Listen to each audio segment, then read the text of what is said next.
българските фенове.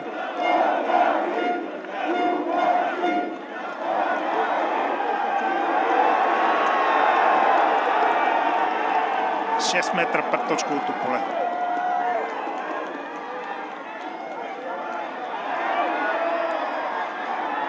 Далечни пасове, но тук нямахме числено превъзходство напротив Будова и затова е хубаво, че се върнахме към центъра. Загубихме 10 метра, но топката е хубаво, че е в нас. Тук трябва да има веднага подкрепа на още двама наши играчи. Предвиждахме се, запазихме топката.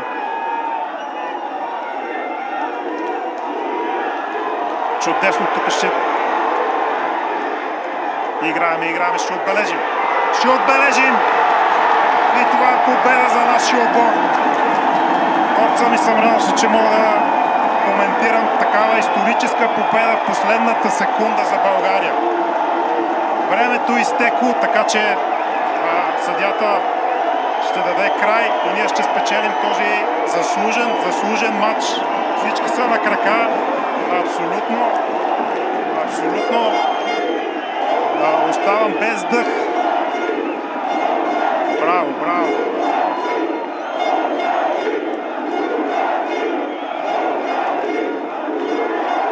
Дигнати победоносно и ръце от нашите момчета.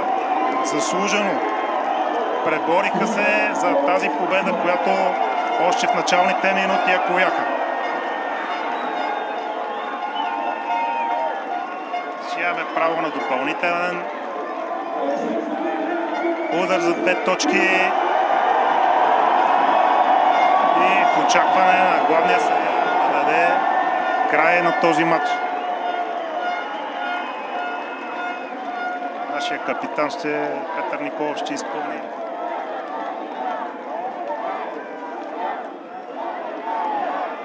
Неточен удар. Съдията дава край и вече може да празнуваме. Честита победа!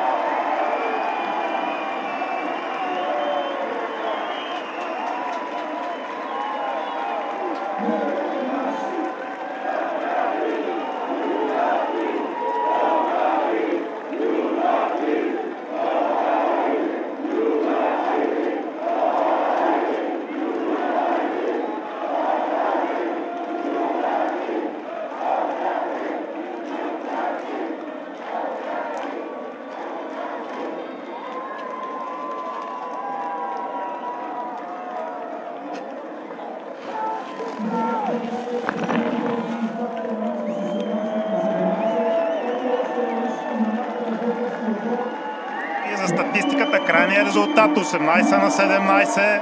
Какъв обрат?